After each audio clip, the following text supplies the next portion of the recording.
Index નંબરમાં જ આપણે પેજ નંબર 10થી કન્ટિન્યુ કરીએ તો એમાં મેરિટ્સ અને limitations of fixed base index number પૂછ્યા છે. સો પહેલાં મેરિટ્સ કહીએ તો એક તો આપણે કહી શકીએ કે યુનિફોર્મિટી મેન્ટેન થાય છે જ્યારે આપણે ફિક્સ્ડ બેઝ યર ઓર કોઈ પણ એક ફિક્સ્ડ યર સાથે આપણે કમ્પેરિઝન કરીએ, કારણ કે આપણે એક કોન્સ્ટન્ટ યર લીધું હશે જેની સાથે આપણે બધા જ યર્સને કમ્પેર કરતા હશું, તો એક યુનિફોર્મિટી મેન્ટેન થાય કે એના કમ્પેરિઝનમાં કેટલું વધઘટ થઈ. બીજો ફાયદો એ છે કે આ તમને એમસીક્યુમાં પૂછે છે કે લોંગ ટર્મ ચેન્જીસ આપણે ઇફેક્ટ જોવી હોય તો આપણે ફિક્સ્ડ બેઝ ઇન્ડેક્સ નંબર જ યુઝ કરવું પડે. અને આ ઇઝી મેથડ છે ને, મેરિટ્સમાં એક તો તમે તમારા તરફથી ફ્રીમાં લખી જ શકો કે મેથડ જે છે એ ઇઝી છે કમ્પ્યુટ કરવા માટે.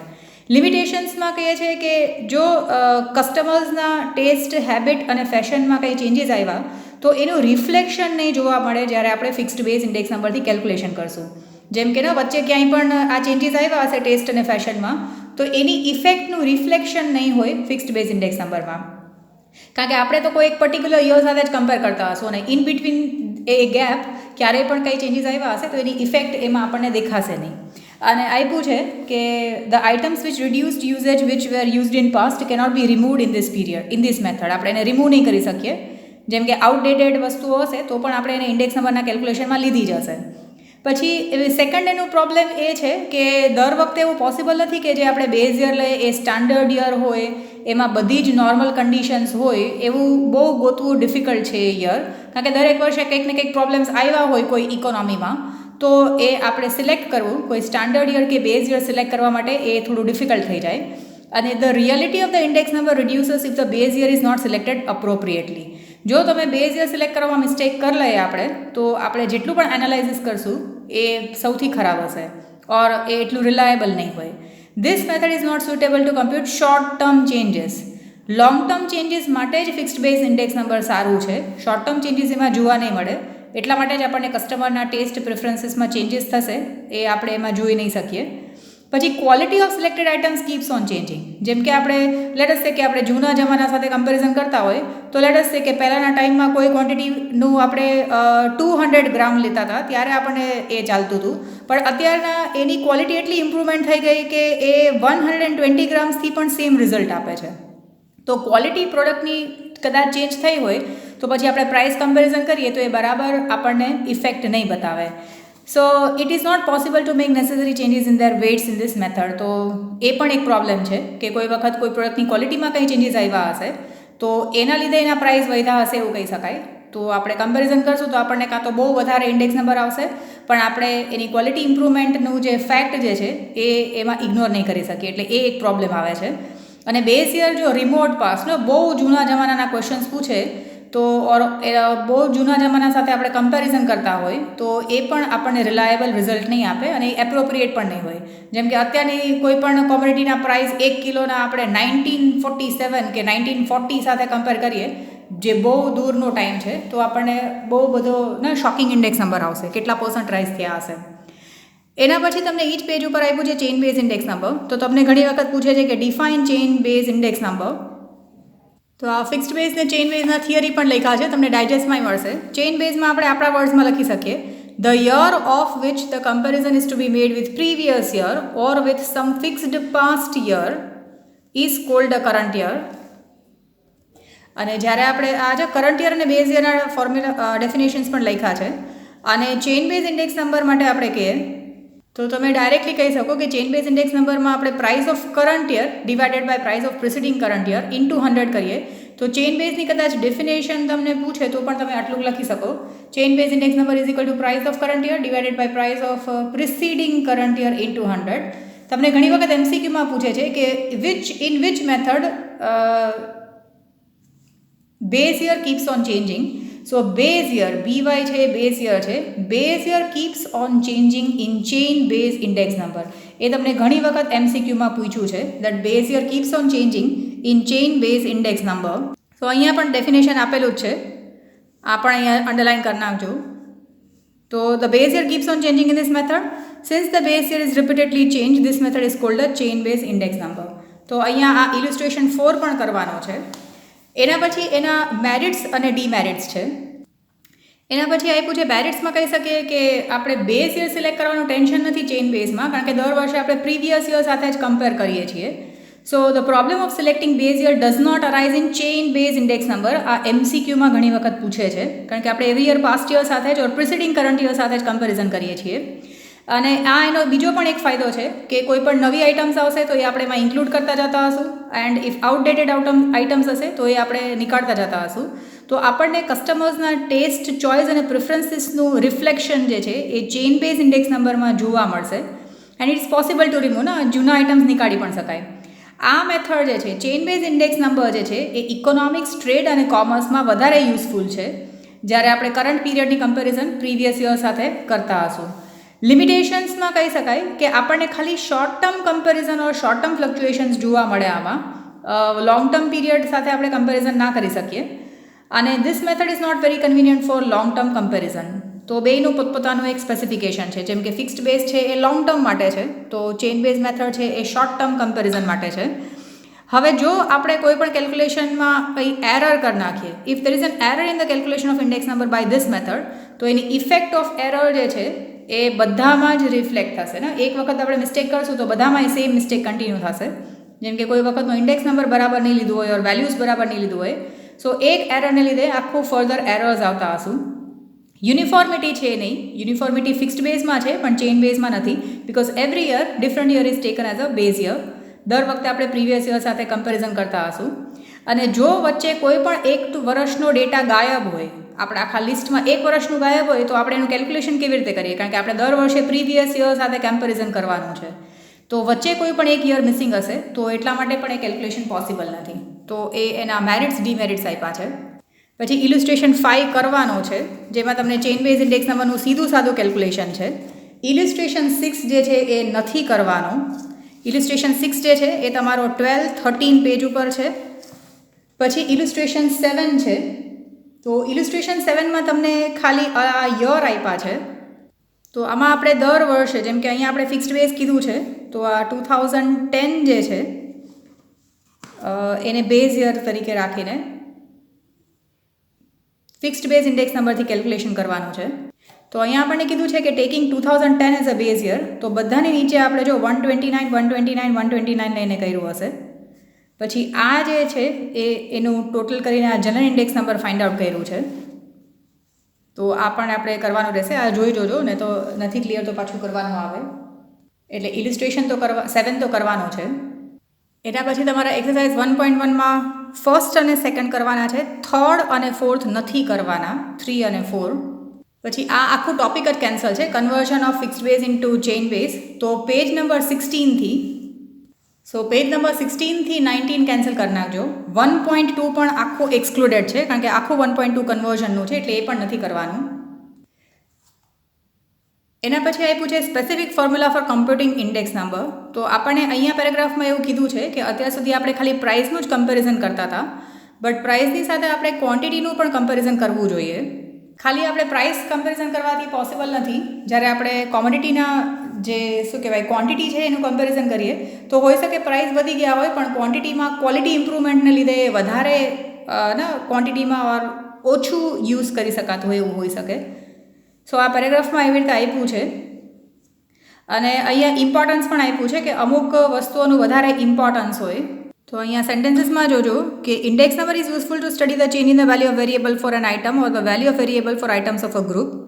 Simple average is used in the construction of index number and every item is given equal weightage.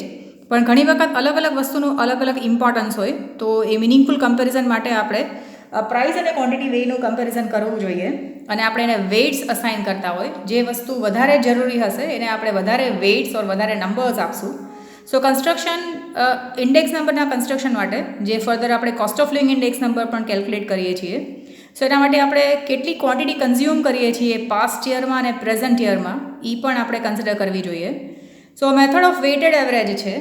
Method of weighted એવરેજમાં તમને આપ્યું છે કે તમે જે ક્વોન્ટિટીઝ ખાતા હશો ગ્રેઇન્સની, એમાં કોને કેટલું વધારે ઇમ્પોર્ટન્સ આપવું ને. જેમ કે રિજિયન વાઇઝ લેટ અસ સે કે ગુજરાત સાઇડમાં વીટને વધારે વેઇટ હશે, જ્યારે સાઉથમાં રાઇસનું વધારે ઇમ્પોર્ટન્સ હશે.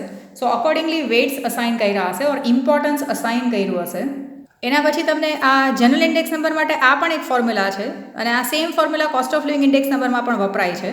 પછી લાસ્ટ યર અને પાસેની ફોર્મ્યુલા આપેલી છે. Laspeyres base year, લાસ્ટ યરમાં quantity of base year comparison થાય છે, જ્યારે પાસ યરમાં કરંટ યરની હોય છે. સો P0Q1 જે છે એ વેઇટ અસાઇન કરે છે પાસ યરમાં, અને લાસ્ટ યરમાં P1/P0 ઓર અહીંયા Q0 જે છે ક્વોન્ટિટી ઓફ બેઝ યર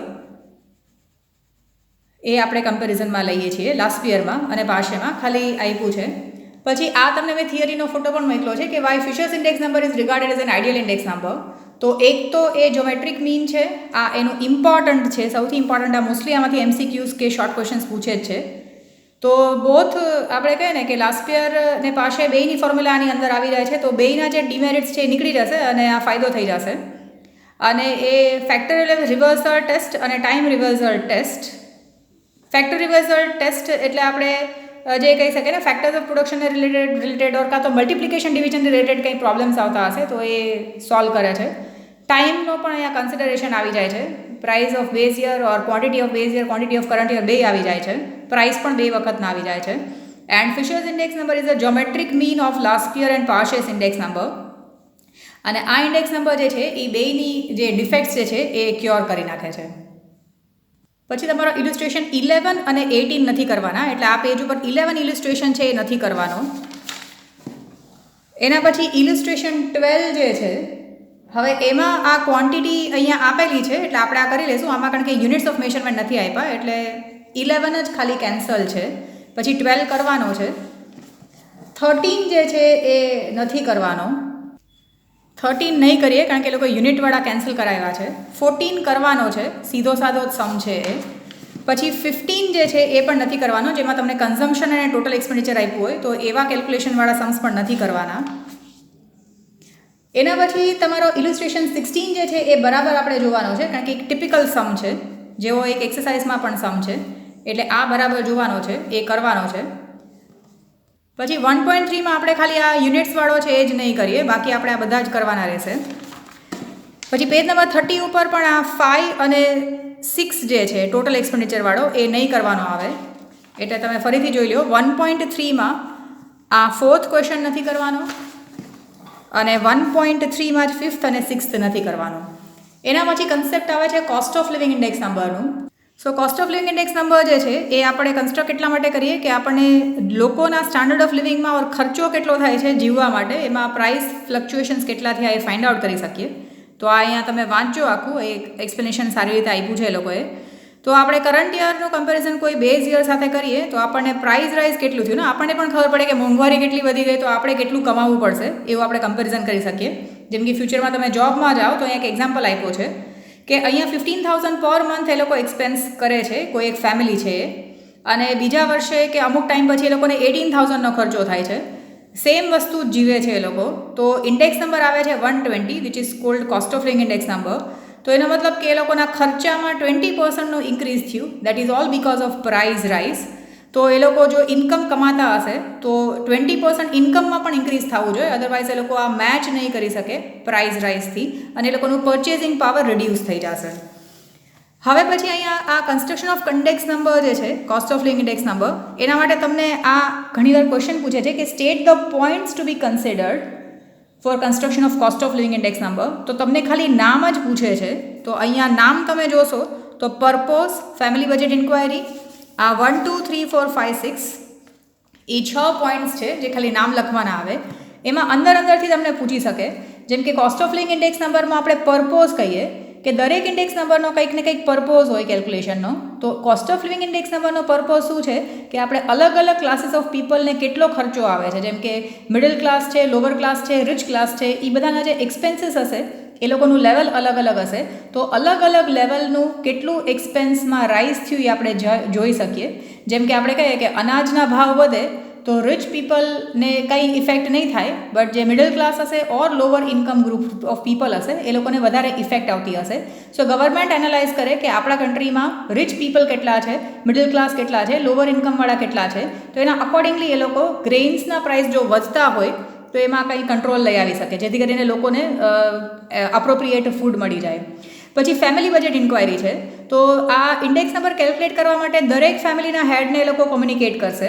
જેમ કે અહીંયા આપ્યું છે કે budget of family selected in the sample is studied, જેમ કે એને પૂછશે કે ભાઈ તમારે કઈ કઈ ટાઈપના ખર્ચા થાય, તો એ લોકો કહેશે કે ભાઈ અમારે ફૂડમાં થાય, પછી અમારે ક્લોથિંગમાં થાય, ફેમિલી મેમ્બર્સ અમે ભાડેથી રહેતા હોય તો હાઉસ રેન્ટ દેવાનું થાય, પછી ટ્રાન્સપોર્ટેશનમાં છોકરાઓ સ્કૂલે જતા હોય કે પોતે જોબ પર જતા હોય તો ફ્યુઅલ એક્સપેન્સ થાય, ઘરમાં ઇલેક્ટ્રિસિટીનું બિલ આવતું હોય રેગ્યુલરલી, અને બાકીના મિસલેનિયસ એક્સપેન્સીસ હશે જેમાં મેડિકલ બિલ કે પોતાના સિનિયર સિટીઝન્સ પેરેન્ટ્સનું એક્સપેન્સીસ હશે, ઓર કોઈ ડિપેન્ડન્ટ પર્સન હશે તો એના એક્સપેન્સીસ હશે. તો એવું બધું આપણે આ ફેમિલી બજેટ ઇન્ક્વાયરી કરીએ તો આપણને ખબર પડે કે નોર્મલી કોઈ માણસને કઈ કઈ ટાઈપના એક્સપેન્સીસ થતા હોય છે. તો આ ફેમિલી બજેટ ઇન્ક્વાયરીમાં ફેમિલીના હેડને પૂછીને એ લોકો લિસ્ટિંગ કરતા હશે, જેમ કે અમુક સેમ્પલ ફેમિલીઝ લઈને એ લોકોની પાસે એનાલાઇસિસ કરાવશે કે ક્યાં ક્યાં કેટલો ખર્ચો થાય છે. જેમ કે આપણે કહીએ કે વધારે લોકો જો ગામડામાં લેતા હશે તો એ લોકોનો ફ્યુઅલનો ખર્ચો વધારે હશે, કારણ કે એવરીડે એ લોકોને ટ્રાન્સપોર્ટેશનમાં વધારે જતા હશે ગામડાથી શહેર સુધી જોબ માટે આવવા માટે. So the importance of different items in the expenditure for living can be known from the sample inquiry. Family બજેટમાં એ લોકો સેમ્પલ ઇન્ક્વાયરી કરશે અને એ લોકો પોતે ડિસાઇડ કરશે કે આપણે કઈ કઈ વસ્તુને લિસ્ટમાં નાખવાનું ઓર કઈ કઈ વસ્તુના પ્રાઇસના ચેન્જીસને આપણે કન્સિડર કરશું cost of living index number calculate કરવા માટે. પછી availability of price of items છે. હવે આપણને ખબર છે કે નોર્મલ લોકો હોલસેલ પરચેઝ ન કરે, રિટેલ શોપ્સમાં જઈને પરચેઝ કરતા હોય. સો કોસ્ટ ઓફ લિવિંગ ઇન્ડેક્સ નંબરના કેલ્ક્યુલેશન માટે આપણે રિટેલ પ્રાઇઝીસ, જે રિટેલ શોપ્સ હોય, ગવર્મેન્ટના અપ્રુવડ રિટેલ શોપ્સ પણ કહી શકાય, એમાં શું ભાવ ચાલે છે કોમોડિટીઝનો એ આપણે કન્સિડર કરતા હશું.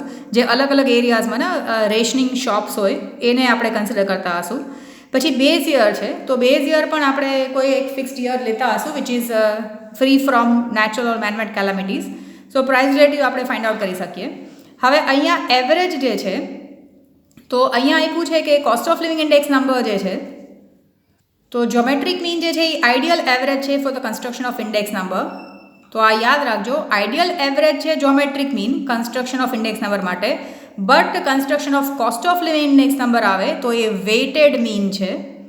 આપણે એમ વિચારવાનું કે ઘરમાં કોસ્ટ ઓફ લિવિંગ માટે આપણે સામાન ઉપાડવો પડે, તો વેઇટેડ મીન જે છે આઈડિયલ એવરેજ છે for construction of cost of living index number. વેઇટ્સમાં આપણે બે ટાઈપના વેઇટ્સ છે, ઇમ્પ્લિસિટ વેઇટ અને એક્સપ્લિસિટ વેઇટ. તો ઇમ્પ્લિસિટ વેઇટ છે IM એટલે ઇનડાયરેક્ટ વેઇટ છે, અને એક્સપ્લિસિટ વેઇટ જે છે એ ડાયરેક્ટ વેઇટ છે. સો ઇમ્પ્લિસિટ વેઇટ તમને કદાચ ડિફાઇન કરવાનું કહે તો એ indirect method of assigning weights છે, જેનાથી આપણે નંબર ઓફ વેરાયટીઝ જે છે, જેમ કે આપણે કોઈ રાઈસ કન્ઝ્યુમ કરતા હશું તો અલગ અલગ રાઈસના આપણે કેટેગરી વાઇઝ પ્રાઇસ લેતા હશું. સો આ ઇનડાયરેક્ટ મેથડ છે, જ્યારે એક્સપ્લિસિટ વેઇટ છે એ ડાયરેક્ટ મેથડ છે, જે આપણે ન્યુમેરિકલી એક્સપ્રેસ કરી શકતા હશું. તો એટલા માટે આપણે કહી શકીએ કે વેઇટ્સ જે છે એમાં બે ટાઈપ છે, ઇમ્પ્લિસિટ અને એક્સપ્લિસિટ. અને આ ડિફાઇન વેઇટ પૂછે છે તો number associated with items in proportion to their importance is called weight. પછી એના પછી ટોટલ એક્સપેન્ડિચર મેથડ છે. જે ટોટલ એક્સપેન્ડિચર મેથડ છે એમાં આપણે લાસ્ટ યર કે પાસે કોઈની ફોર્મ્યુલા આપણે યુઝ કરી શકીએ. સો total expenditure includes both the methods, last year અને પાસે. But method of family budget કીએ, જો અહીંયા આપ્યું છે કે ક્વેશ્ચન પૂછે છે કે state 2 methods for assigning explicit weight. તો એક્સપ્લિસિટ વેઇટ માટે બે મેથડ છે, method of total expenditure, method of family budget. Method of total expenditure includes Laspeyres and Paasche both formula, whereas family budget method includes only last year's formula. Last year loves base year and last year loves family. So family budget method માં ખાલી last year ની method જ આવશે. ફોર્મ્યુલામાં તો તમે last યરની formula રાખો કે sigma IW/W રાખો, એ વન એન્ડ ધ સેમ હશે. અહીંયા આગળ આ MCQમાં પૂછે છે the percentage ratio of total expenditure of current year with or as compare to base year, એને આપણે ટોટલ એક્સપેન્ડિચર મેથડ કહી શકીએ. અને ફેમિલી બજેટ મેથડમાં પણ ડેફિનેશન તો નથી પૂછતા, પણ એમાં તમે કહી શકો કે ધ ફોર્મ્યુલા આપણે family budget using weighted average, અને અહીંયા W=P0Q0 હશે. એના પછી ઇલિસ્ટ્રેશન 17 તો કરવાનો છે, ઇલિસ્ટ્રેશન 18 જે છે એ નથી કરવાનો, એ લોકોએ ના પડાવી છે. ઇલિસ્ટ્રેશન 19 આપણે કરવાનો છે, એ એક સ્પેશિયલ સમ છે જે મોસ્ટલી એક્સપેક્ટેડ છે. ઇલિસ્ટ્રેશન 20 પણ આપણે કરવાનો છે. હવે એના પછી આવે છે તમારો યુઝર્સ અને limitations of cost of living index number.